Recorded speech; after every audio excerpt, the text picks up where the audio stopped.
This week's episode is brought to you by a new sponsor, Warby Parker. As you probably know, Warby Parker was conceived to be an alternative to the overpriced and bland eyewear available out on the market today.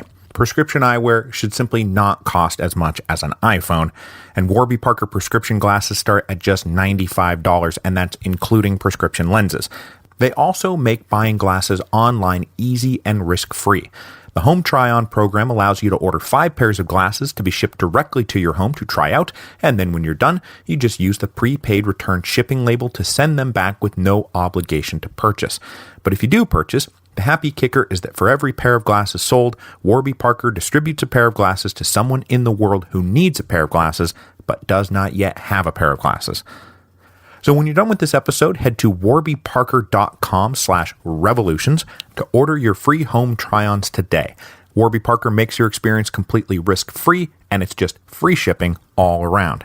Once again, that is warbyparker.com/revolutions.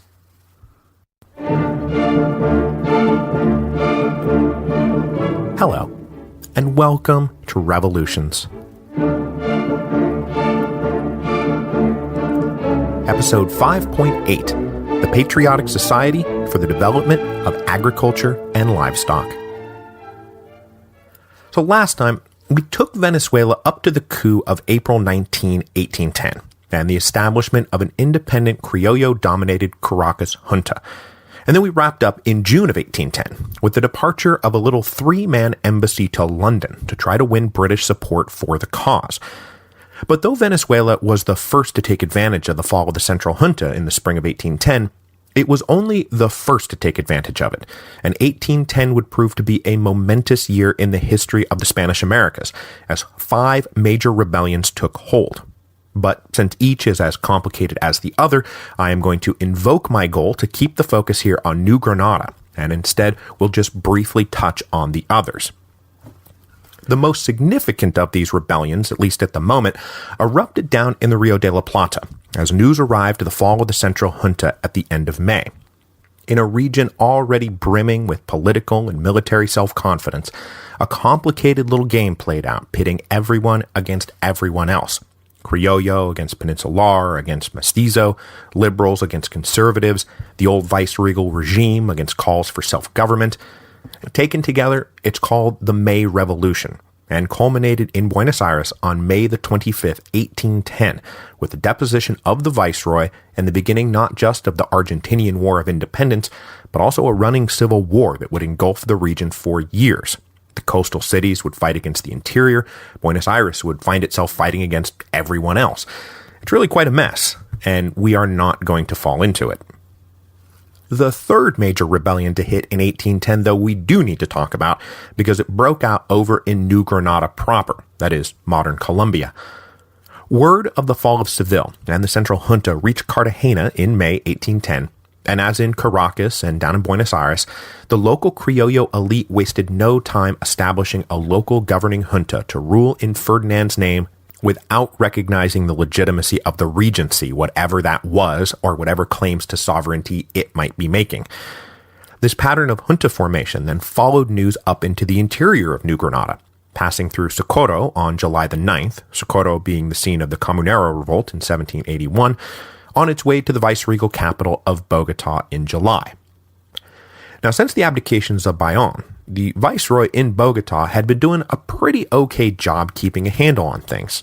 Sure, he had lost Quito there in 1809, but with a timely assist from his colleague down in Peru, Quito was pacified again by the end of the year. But as time passed, tensions grew between the Criollo of Bogota and the large population of Peninsulares who lived in the viceregal capital because it was the viceregal capital.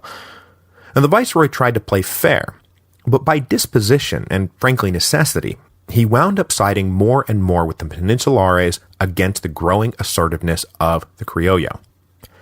Now, once word of the fall of the Central Junta arrived in Bogota, the growing assertiveness of the Criollo went into overdrive, and events moved very quickly.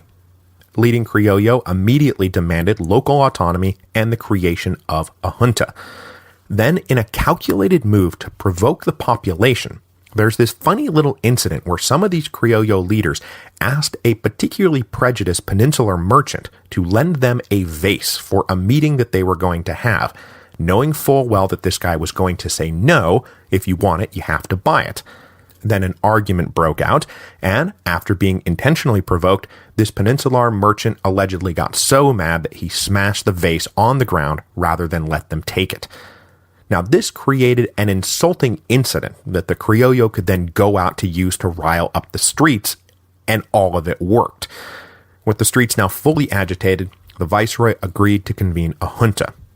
This all took place on July the 20th, which is today celebrated as Colombian Independence Day, though to be clear, there are many, many more twists and turns before they actually get there. So the elite Bogota Criollo, then called to serve in this junta, tried to maintain some semblance of viceregal authority, at least in appearance, by making the viceroy president of the junta. But, as I just said, events were now moving very quickly, and agitators out in the street protested against the prominent position now being played by the viceroy, and on July the 25th, the junta gave way to the streets, and the viceroy was forced to resign. Bogota was now in the hands of local Criollo leadership, but the big question remained, would their authority be limited to the city itself, or would it encompass the whole of the viceroyalty? This question would run everyone smack dab into the problem of federalism. Now, the next two rebellions don't hit until the fall of 1810, so we'll move now to reconnect with that little three-man Venezuelan embassy we sent across the Atlantic at the end of last week's episode, who arrived in London just days before the Colombians deposed their viceroy. The senior Venezuelan envoy was 52-year-old Luis Lopez Mendez, well-respected member of the Criollo elite and a former mayor of Caracas. Accompanying him were 29-year-old Andres Bello, budding intellectual superstar, and most recently secretary to the now-deposed Captain General of Venezuela, and then last but not least, 27-year-old Simón Bolívar, who was only on the trip because he paid for it. Their mission existed in a very gray diplomatic area. Coming as they did from a self-declared rebel junta, they could not and would not be officially credentialed by the British government, but at the same time, they had made the trip across the Atlantic courtesy of the Royal Navy, like literally a British naval ship came and picked them up. So it's not like they were persona non grata. When they arrived in London, none of them knew anyone. Not one of the three had ever been to England before, and not one of the three spoke English.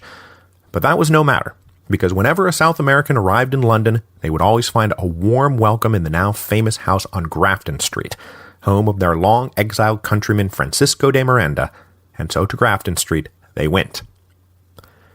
Now, when last we left Miranda, he had just blown a gasket after being told by Arthur Wellesley, future Duke of Wellington, that their imminent plans for an invasion of South America were being scrapped in favor of throwing everything the British had into the Peninsular War. Well, Miranda is irrepressible by nature, and so despite yet another setback, he continued to hammer away on the cause of Spanish-American independence. And though he had friends in all stations of British society, Miranda's principal collaborator at this point appears to have been the utilitarian philosopher and reformer James Mill. And just as an aside, given their long-standing friendship, it is impossible for me to believe that Miranda did not meet Mill's young son, John Stuart Mill, who was born in 1806, and from birth was basically the subject of an educational experiment to see what the human brain was actually capable of if pushed to its maximum capacity. The result was that, after having a nervous breakdown, John Stuart Mill became one of the greatest philosophers and political economists in British history, and just another one degree of separation in the endlessly fascinating social web of Francisco de Miranda. Anyway, during these years, Miranda and Mill undertook to translate and publish various treatises on Spanish America, mostly written by those old exiled Jesuit intellectuals. Mill would then review the translation in one of the liberal journals floating around out there, and use that review as a launching pad to espouse the cause of freedom in Spanish America. They ginned up enough enthusiasm that, as I briefly mentioned a few episodes back, Jeremy Bentham was making serious plans to move to Spanish America in 1809. Specifically, he was going to go to Mexico, where he thought he might set himself up as a constitutional expert for hire if and when the walls of Spanish tyranny finally came tumbling down. but Bentham couldn't secure the requisite visas from the Spanish embassy and eventually moved on to other projects. Now, in addition to his public PR campaign, Miranda also delved into a more secretive side of his independence project. Sometime in here, 1808, 1809, 1810, he founded an offshoot Freemasonic lodge called the Grand Reunion Lodge that he then deployed as an organizational tool to link South American patriots from across the continent into a single unified effort.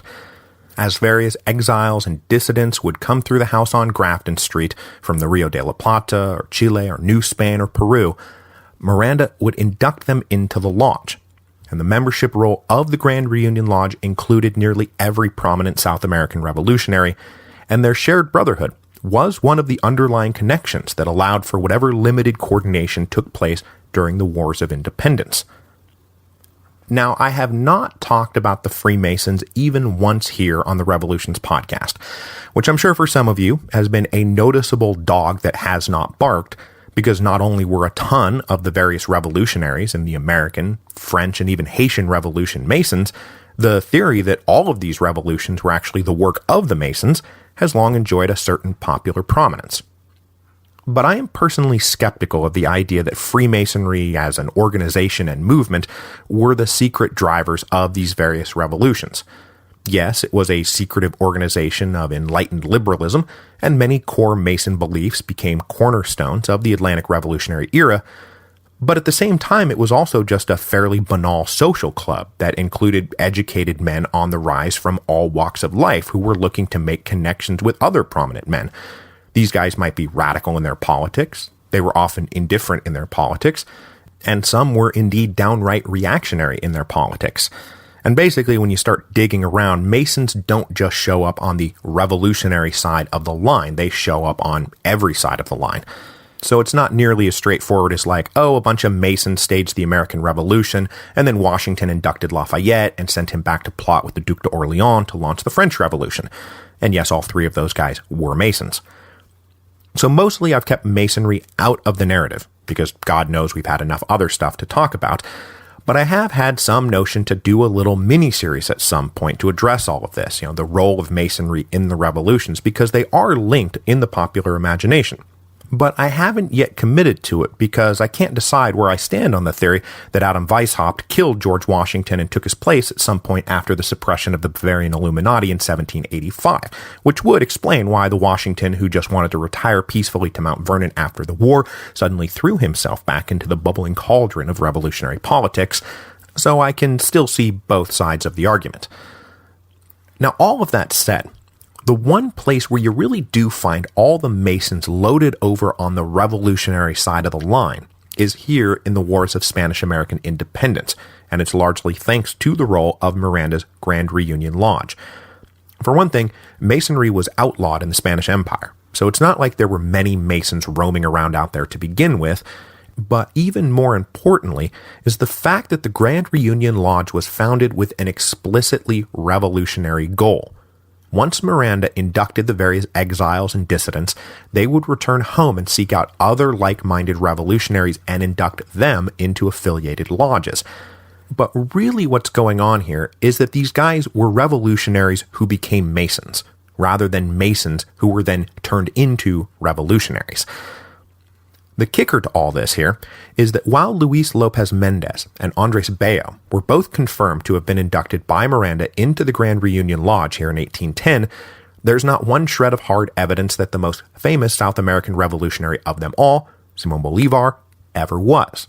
Now, I've seen it reported that he was, but a few years down the road, royalists would intercept a list of all the active Masons in Venezuela. Bello and Mendez's name were on the list, Bolívar's name was not. And then, during one of his phases of holding dictatorial power, Bolívar would issue an edict suppressing secret societies, which is not exactly something a Mason is going to do, unless it's a part of a larger conspiracy somehow. But whether he joined the Grand Reunion Lodge or not, Bolívar and Miranda were of one mind that events in Caracas absolutely must, be the beginning of independence. Miranda made the necessary arrangements for the three Venezuelans to meet with the British Foreign Secretary, who just so happened to be Richard Wellesley, brother of Arthur Wellesley. And I might as well mention at this point that the British ambassador to the Spanish Regency was Henry Wellesley, because at this point, the Wellesley brothers are basically running the Peninsular War like a little family project, like some craft brewery they've started up in the basement. Now, the delicacy here is that the British had a treaty with the Regency, against whom these three Venezuelans were in rebellion against. So Foreign Minister Wellesley took the meeting in his private home rather than at his office to avoid conferring official legitimacy to the South Americans. The first thing Wellesley tried to do was convince them that the Regency was not dead, that all was not lost in Spain, and that the British backed Patriot Spain 100%. Bolívar and company, meanwhile, had come to tell the British that they would not accept the Regency, this tossed-together, self-declared nothing that had no legitimacy and frankly had no ability to tell the Venezuelans what to do. The Americans had been kept in limbo for 2 years by the Central Junta, and they were done taking orders from Europe. But the Caracas Junta had also given super explicit instructions to their ambassadors that independence, true independence, was not the goal. They were now, and would forever remain, loyal to King Ferdinand. But of course, Bolívar is now the one doing the talking, and he just couldn't help himself. He argued that the war-torn Regency could not be expected to adequately govern the Americas, and that they could expect nothing from an imprisoned king. So, we're already on our own out there. You can see where I'm going with this. But Wellesley wouldn't follow. The British government was allies with the Regency, and he urged the Venezuelans to acknowledge the Regency, though he also implied that the British would be neutral. They would not support Venezuelan independence, but they also weren't about to spearhead a military effort to force them into allegiance. Now, an interesting wrinkle here is that the Venezuelans and British actually had the same aim. What the Caracas Junta really wanted right now was the ability to trade freely with the British, and what the British wanted was the ability to trade freely with the Venezuelans. All of Spanish America, really, but they were coming at it from two different directions. The Venezuelans wanted to do this around the Regency. The British wanted to do it through the Regency, and they in fact now planned to use the threat of Spanish-American independence as leverage to force the Regency to grant the British trade concessions.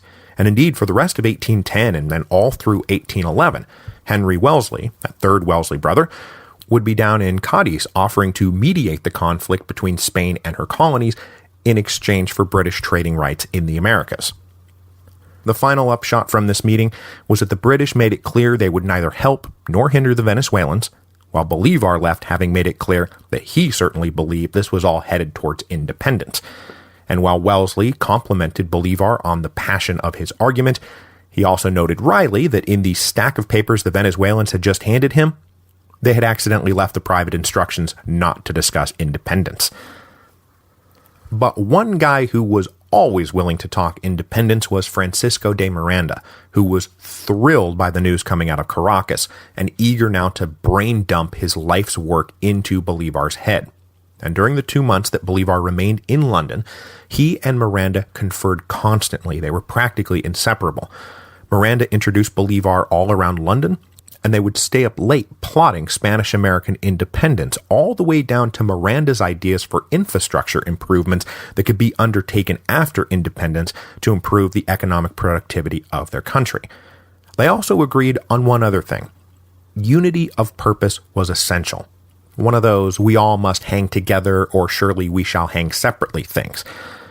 Now, Miranda and Bolívar had both read their Montesquieu, and did not think it was practical or even possible to have all of Spanish America centralized under a single government. But large states roughly conforming to the boundaries of the 4 viceroyalties? That sounded perfect. Now, as we go forward, we're going to see that the Spanish-American revolutionaries, that is, setting aside unreconstructed conservatives who are opposed to all of this, could be divided along 2 axes. The x-axis was monarchist-republican. That is, do you want regional political autonomy under the sovereign umbrella of King Ferdinand, or do you really want pure independence? The y-axis was centralist-federalist. That is, do you want a strong central government ruling a large territory, or every city and province and region holding ultimate sovereignty over itself? And as we're about to see, The Caracas junta, for example, was pretty much in the quadrant monarchist centralist. They wanted to rule Venezuela from Caracas, but planned to remain loyal to Ferdinand. Other guys out there were Republican Federalists or monarchist Federalists. Miranda and Bolívar are both Republican centralists. They favor independence and a strong central government. And through everything that is to come, through all the fighting and all the negotiations, Bolívar would never leave this quadrant. He would remain a Republican centralist. The Venezuelan envoys then continued to meet informally with Foreign Minister Wellesley and his agents over the next few months, but neither side changed their positions. Believing he had now done what he came to do, Bolívar decided in September 1810 to return to Venezuela, and in the run-up to his departure, he lobbied Miranda hard to come with him, though Miranda was understandably reluctant. The Leander expedition had been a disaster. I mean, he was now 60 years old, he had a wife and children, and frankly, a very comfortable, respectable life in London. But Bolívar painted a picture very similar to the one Miranda had long ago painted for himself, that Miranda would return home to Caracas a liberating hero.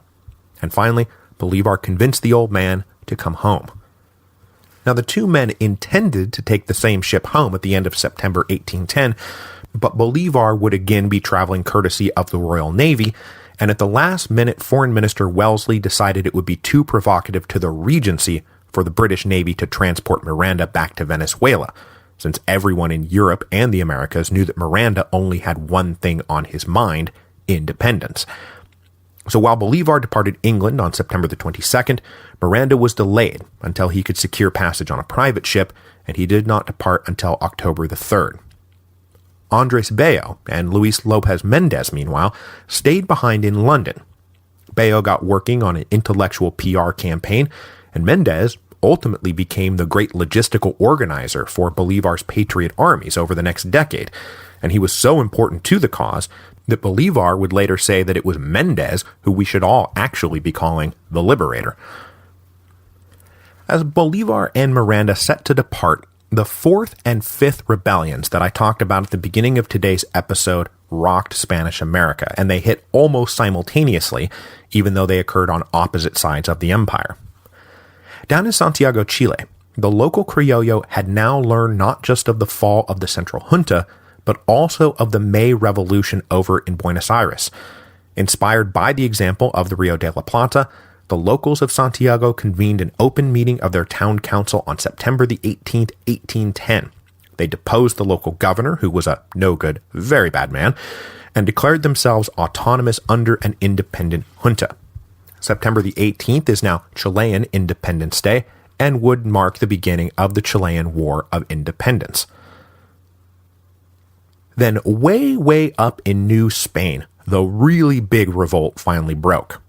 On September the 16th, 1810, the radical Father Hidalgo issued his famous Cry of Dolores that kicked off the beginning of the Mexican War of Independence, a tumultuous conflict that would engulf Mexico all the way until 1821, and which I said in the first episode of this series we are not going to get into. But just know that New Spain right now is also exploding into a revolutionary mess. What I do want to talk about, though, is another key event that took place in September 1810, the convening in Cadiz of the Cortes. As I mentioned in passing 2 episodes back, since the beginning of the Peninsular War, the British have been pressing the Patriot Spaniards to convene a real representative body that would enjoy greater political legitimacy than the self-declared juntas, or now the self-declared Regency, which, as you can see, the Americans are rejecting. So just before fleeing Seville in January 1810, the Central Junta agreed to put out a call to convene a General Cortes. Now, you probably don't remember this, but back in episode 5.1, we briefly discussed the Cortes, which operated a bit like the French Estates General. It was an old medieval council composing the nobility, the clergy, and the commons. And what was on the table now was creating a pan-imperial Cortes that would resemble kind of the early days of the National Assembly, with representatives drawn from all the various Spanish administrative provinces and all the American provinces dumping into one congressional body. The call to join this Cortes would then supersede the call to join the Central Junta, which was fine because, like I said, none of the American representatives, save for one, ever made it to the Central Junta before it collapsed anyway. So the situation in Iberia during 1810 was grim, but there was enough stability that the Regency could now move forward with the plan to call the Cortes. Now, over the summer, the French had launched the third invasion of Portugal, but by then, Arthur Wellesley, future Duke of Wellington, had constructed major defensive lines around Lisbon that halted the French advance and ultimately forced them into retreat, which would then lead to a general stalemate in 1811 that would give way to an Allied offensive in 1812. But in the summer of 1810, most of Spain was still occupied by the French, and Cadiz wound up being really the last city standing, so patriotic refugees streamed into the port from all over occupied Spain. Cadiz was now a bulging mass of people from all over the empire, since it already included a community of Americans and residents, and it was from this available population that the first batch of delegates to the Cortes were drawn. On September the 24th, 1810, the first assembly of the Cortes convened, and in that first assembly, there were 104 delegates, 30 of them American-born. One of them was actually Bolívar's uncle Esteban, the one who he had lived with as a teenager during his first stay in Madrid, the guy who had eventually gotten himself tossed in jail. Now, the first thing the Cortes did was declare itself to be the seat of Spanish sovereignty and sole generator of Spanish law, which did not sit well with the existing five-man regency, but in the ensuing little power struggle, the Cortes emerged victorious, and one by one, each of the five regents was forced out of office. The old regency was then replaced with a new three-man body that would be there to execute the laws passed by the Cortes. So the first thing the American delegates tried to do was establish the principle of equal representation. The original decree sent out by the Central Junta had several clauses that we don't need to get into, but the big one is that Spaniards would be represented at a rate of one delegate per 50,000 people, while Americans would be represented at a rate of one delegate per 100,000 people, and not just people, but a rate of 1 per 100,000 whites, which I mean at this point, the vast majority of the American population is Indian or black, mestizo, pardo, or some further combination thereof.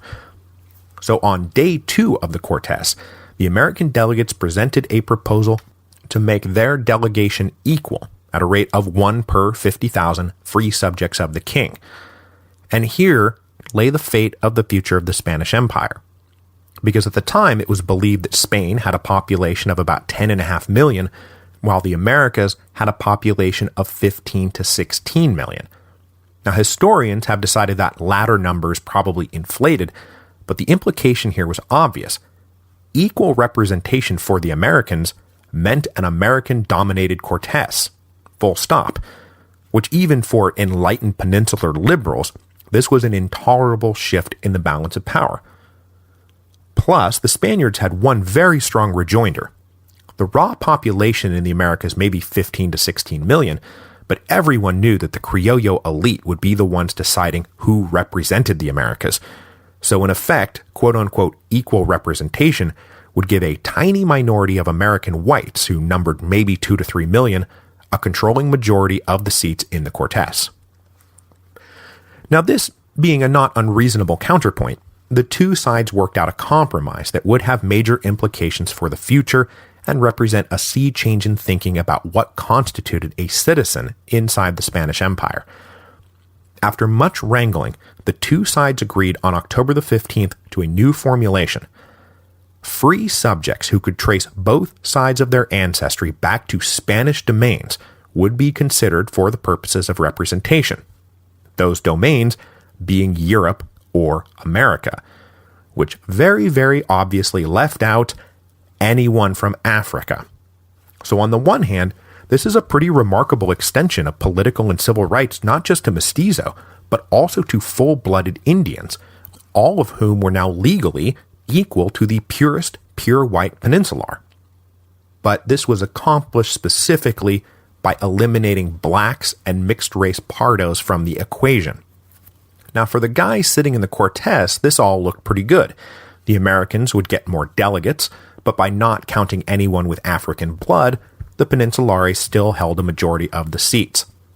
But this new formulation turned out to be kind of disastrous, because, for example, in Venezuela, the Indian and Mestizo population wasn't especially big, while the population of those with African blood was. And as we were about to see, those guys at this very moment are actually the strongest supporters of the Regency in Venezuela against Republican centralists like Bolívar. And guess how loyal they will stay when word comes across the Atlantic that they have just been excluded from the imperial government. And before we head back to Venezuela for the arrival of Bolívar and Miranda, I'll mention one other thing that would also help sink the legitimacy of the Cortes in the Americas.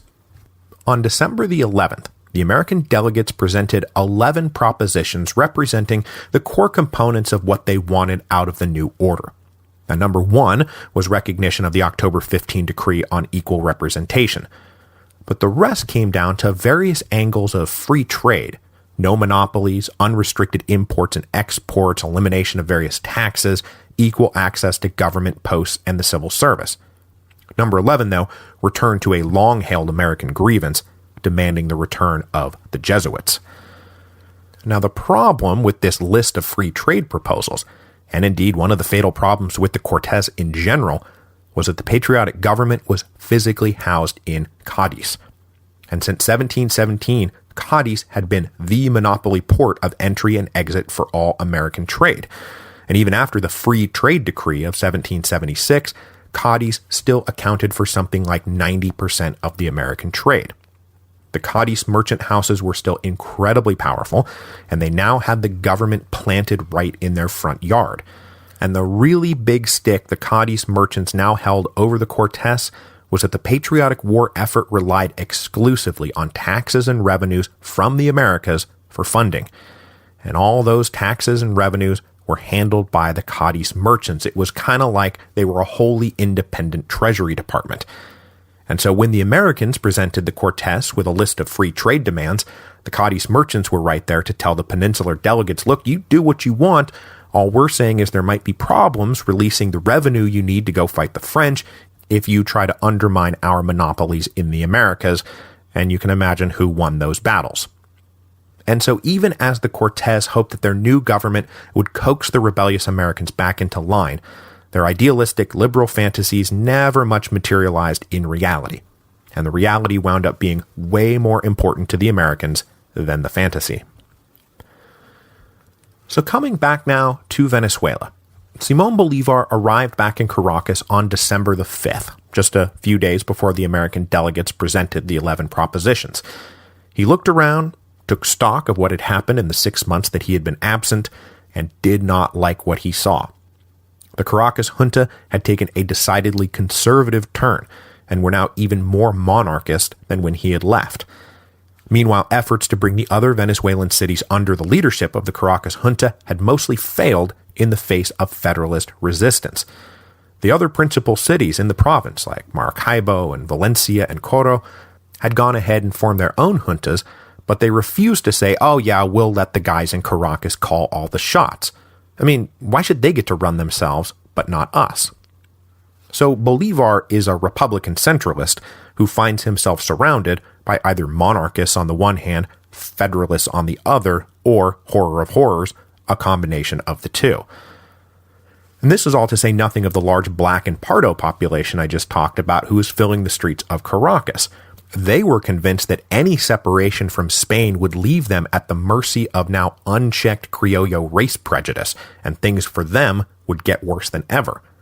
Remember, in the latter days of the Bourbon reforms, the Peninsulare officials coming in were enforcing rollbacks to the racial caste system, rollbacks that had been opposed by the Criollo, who now controlled the juntas, who were saying we don't take orders from Peninsular officials anymore.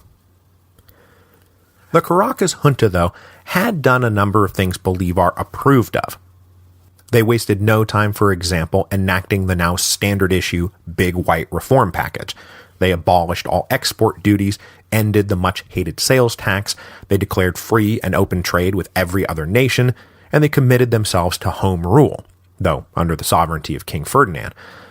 They also replaced the Peninsular-dominated Audiencia, most of whose members had already fled anyway, with a Criollo-dominated High Court. They also called for the convening of a province-wide Congress that would meet in Caracas using a version of the old active-passive citizen distinction we talked about during the French Revolution.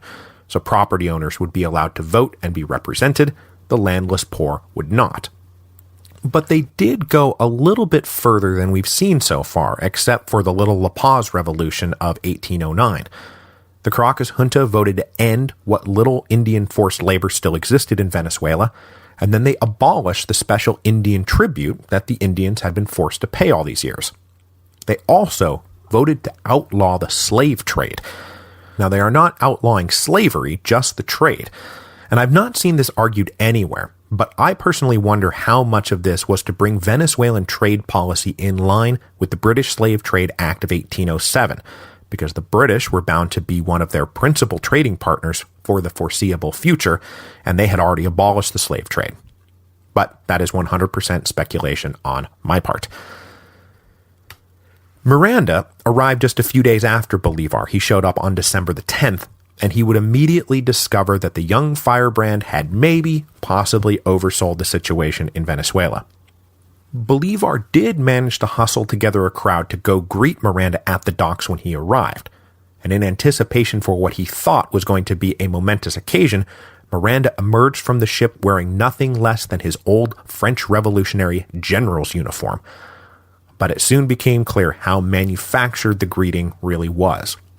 Only one member of the Caracas junta attended the welcome ceremony, and he was only there to deliver a curt greeting to the old exile before departing. Not only was the membership of the junta now trending monarchist and conservative, most of those guys were also in their mid to late 30s. They had literally not been born yet when Miranda last actually lived amongst them. Remember, he hasn't lived in Venezuela since 1771. So to them, he was the embarrassment of the Leander expedition, a troublemaker exile working for the British, not somebody to be embraced.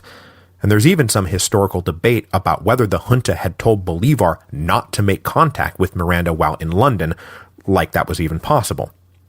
Mostly, though, they didn't trust him, and they really didn't want him around. So Miranda took up lodgings with Bolívar until he could secure a place of his own to live, and while the junta didn't quite know what to do with him and didn't really want him, he did have a few friends and pen pals from his years in exile, and as we just discussed, probably a few fellow Masons around. So the junta commissioned him lieutenant general in the militia, with commensurate pay and privileges, but this was more of a snub than anything else because clearly Miranda has been led to believe, or he led himself to believe, that he would be made like supreme commander-in-chief of the Venezuelan Patriot Army. I mean, there was literally no one in Venezuela with a longer and more distinguished war record than him. With elections to the coming Congress underway, and the junta trying to keep more radical Republicans at arm's length, Miranda and Bolívar then set out to wage something no one in Caracas had ever seen before, a real, actual political campaign. Miranda was by now well-versed in British-style electioneering, and since no one else had a clue about it, he and Bolívar and their allies pretty much had the floor to themselves. The first thing they did, and I really do love this, and it's why it's the title of the episode, they identified a sleepy little trade organization called the Patriotic Society for the Development of Agriculture and Livestock. Presumably, it was a group of ranchers lobbying to make sure the junta included their interests in all the economic reforms they were passing. While Bolívar, Miranda, and a small cadre of allies walked into the Patriotic Society one day, signed themselves up as members, and then just took it over, turning it into a party machine for the advancement of their more radical agenda. Because remember, kids, sometimes it's easier to go take over an existing organization than trying to start a whole new one from scratch. From their base in the Patriotic Society, they then took over a newspaper and started pumping out editorials and pamphlets and sending Miranda around to give speeches. Now, Miranda is incredibly charming and charismatic, of course, But more importantly, he could speak eloquently to the mostly mixed-race crowds about the humiliation his own family had endured at the hands of the arrogant Criollo, just because the Mirandas came from the Canary Islands. Miranda then managed to secure himself a place in the new Congress as a delegate from the town of Pau. And then came the really big coup. The Patriotic Society secured control of the Caracas Gazette, the paper of record in the capital city, which they then used to pump out more pro-independence editorials, which now had something resembling an official seal of approval. The more conservative Criollo just couldn't keep up with this organized rallying of public opinion that they had frankly never encountered before. On March the 2nd, 1811, the Congress finally met, 31 members from 7 outlying provinces, but not nearly all of Venezuela was represented because the problem of federalism would continue to plague them. The Congress proceeded to try to create the foundations for an autonomous government and the permanent implementation of their slate of big white reforms. But at the end of June 1811, a scandal rocked the Congress, and suddenly the great issue Miranda and Bolívar had been working towards and rallying public opinion towards was at hand. It turned out that one of the congressmen was a plant whose loyalties actually lay with the Regency back in Spain. At the end of June, he bundled up confidential War Department assessments of Venezuela's defenses and skipped town. So on July the 1st, one of the congressmen rose and said, "We need to decide this issue of political sovereignty once and for all. Are we going to live under the thumbs of the Peninsulares forever, or aren't we?" The Patriotic Society then sprang into action, creating a healthy buzz in the Caracas streets in favor of declaring total independence. And on the night of July the 4th, the auspicious date not lost on those who knew their recent history of the United States, Bolívar led a great revelry of speech-making inside the Patriotic Society in favor of independence. Then on July the 5th, 1811, the Congress met, and they listened as Miranda read war dispatches from Spain. The war was now starting to go in favor of the Spanish and the British, and in the heat of this particular moment, this struck a note of fear in their hearts rather than joy.